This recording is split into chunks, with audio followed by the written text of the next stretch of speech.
Hello and welcome to today's SEO Andy podcast with me, Andy Kinsey. And if you're watching on YouTube, a special welcome to you. You are getting this podcast 24 hours early than anyone on audio.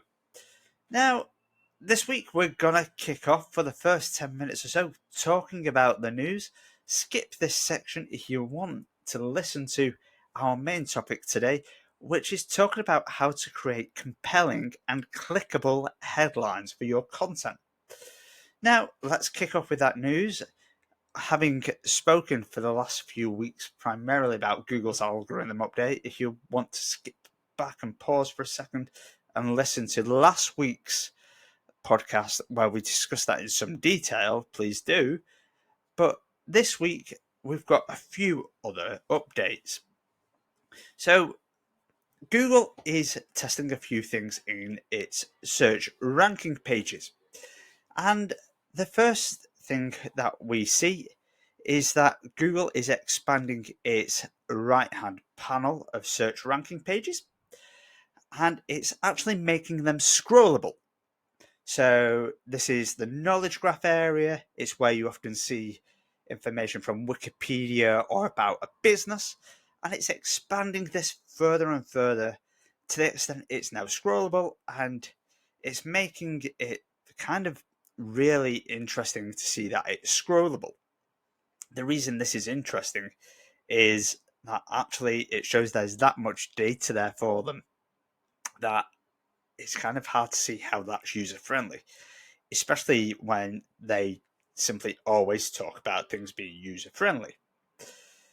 How is making it scrollable and hiding data user friendly? Surely at some point there is a cutoff they come to. And that brings me to something else they're testing.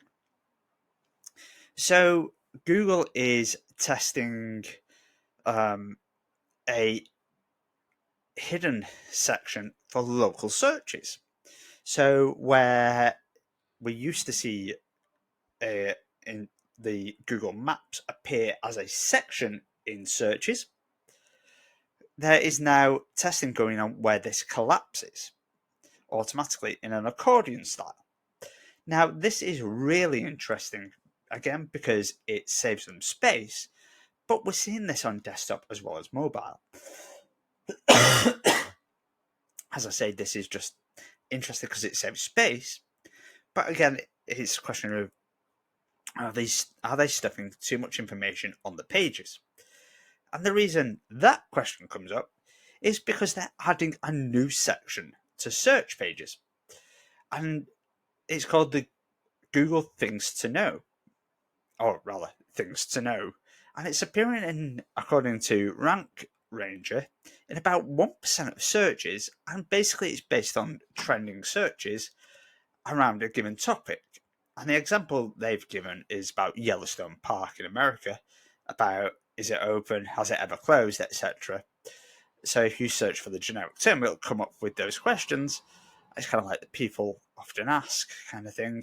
And it's just kind of a bit of nothingness they've added to the page. And I really don't see why it's there. But maybe someone can inform me as to why it's there.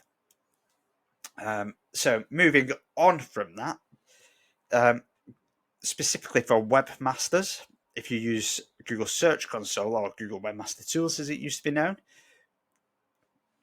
Google has updated this to remove what were known as warnings to tell you if your page was invalid or not. And basically it now just says it's valid or invalid, and it'll tell you why it's invalid. Now, the warning was a bit of a misnomer anyway, because it meant your page had an issue. So this is quite a nice move. The other thing this goes with is actually webmasters should be checking Google Search Console more often. Google has updated it. It's kind of a bit fresher than it used to be a few years ago. So if you've not got Google Search Console, obviously Google it and go and use it. It's free. It's better than the vast majority of search audit tools in telling you if you've got an issue on a page.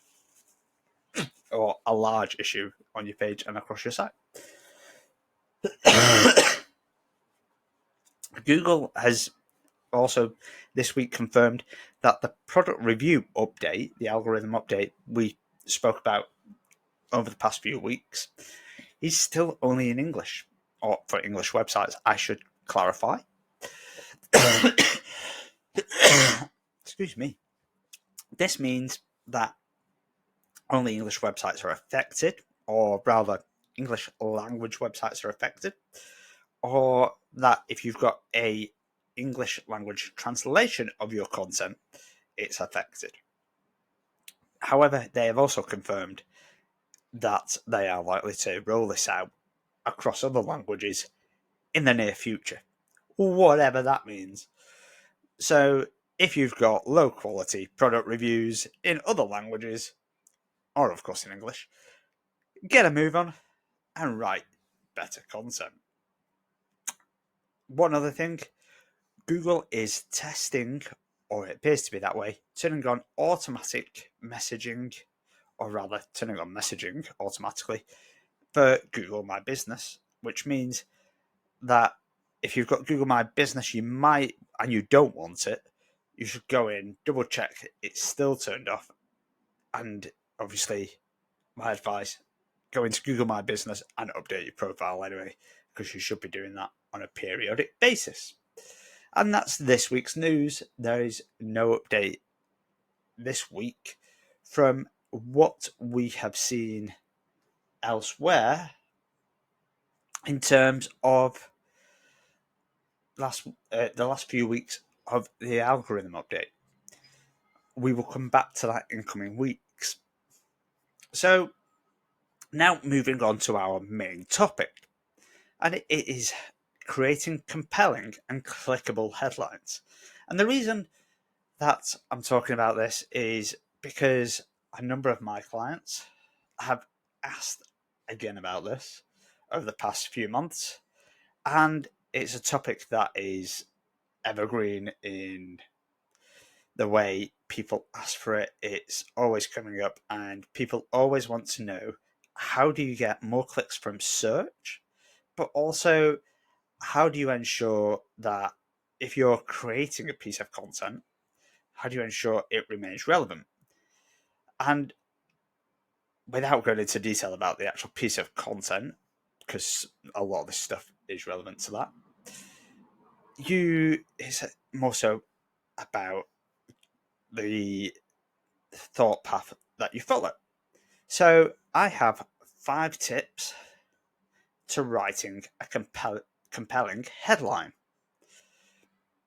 So first off, you should always start with a working title. Now, a working title is basically your idea.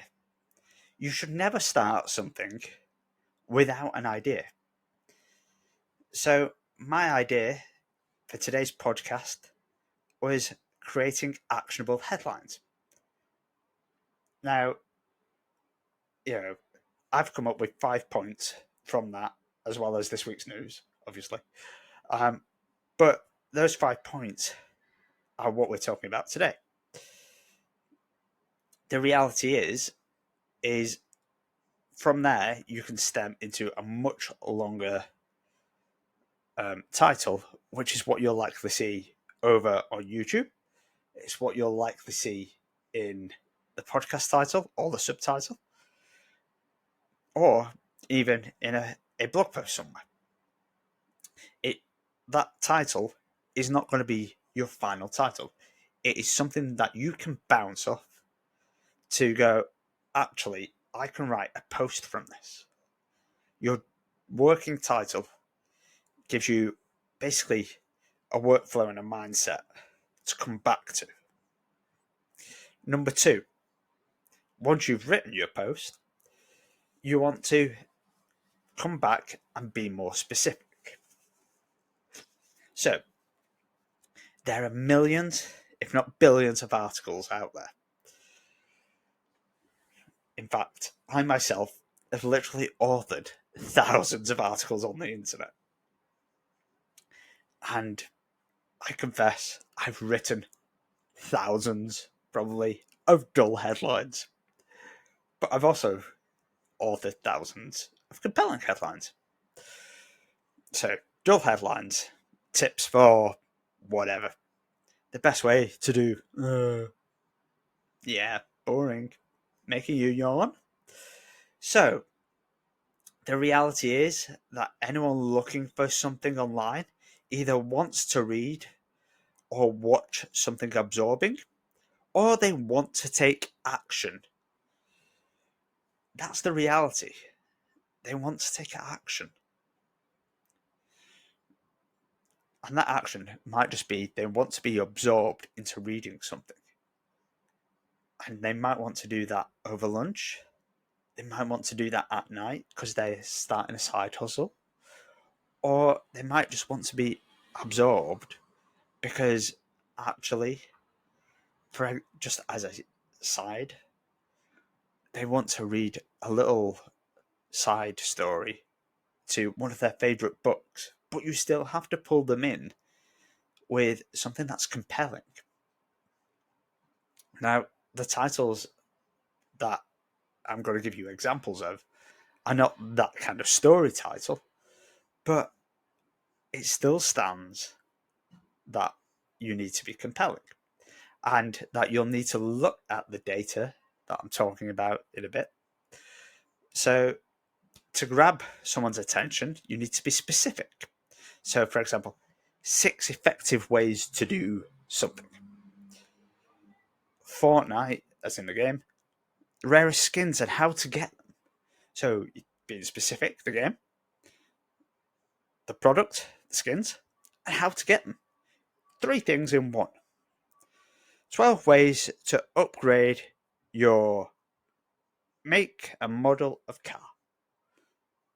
So, for example, 12 ways to upgrade your Vauxhall Insignia Grand Sport.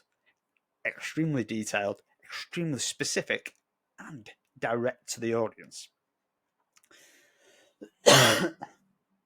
So, and with number 3, which you will already have gathered, is you add an action. So, in the 6 ways to do X, you are being kind of direct and you've added an action, ways to do X. But when you then go, how to get something today, or how to upgrade something, it's a direct action. It's a call to action. And you're putting it in the title because you know someone's going to go, oh yes, I can do that. It's going to pull them in. And someone wants to take that action. So, some other calls to action that you can look at: clever ways to do something, easy ways to write, simple formula, reasons we all hate is actually a really good call to action. Research shows that this is the easiest way to. In fact, that is used so heavily in the media that it is insane and actually is probably the most clickbaity headline you could come across. Those 4 or 5 examples, you could rinse and repeat, twist them, add numbers to them. You could add make and models of cars or software to them. You could talk about any kind of product with them, and you'd get people clicking through to your website because, as we come on to number 4, you need to focus on someone's pain point. So earlier I gave, and throughout this I've given the example of make and model of car. So one of the things is you want, obviously, to be gaining traffic through your article, whether that's organic search, social media, or you say have written for Medium, the content website. Now, either way, you need to attract it through the algorithm as well as through people sharing it. And you need to understand your end user, your target audience within those core platforms. So if you take a make and model of car, you need to understand what their pain points are. You need to understand why they are struggling. And you need to understand how to help them. And you do that basically by using your headline. You answer that question in your headline and they will click on it.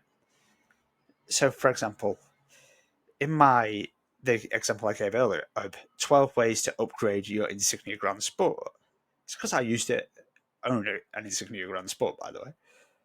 I was a member of Facebook groups, and they all wanted to know how to upgrade certain parts of their Insignia Grand Sport, whether it was improving their headlights, whether it was changing their infotainment system, whether it was changing their wheels.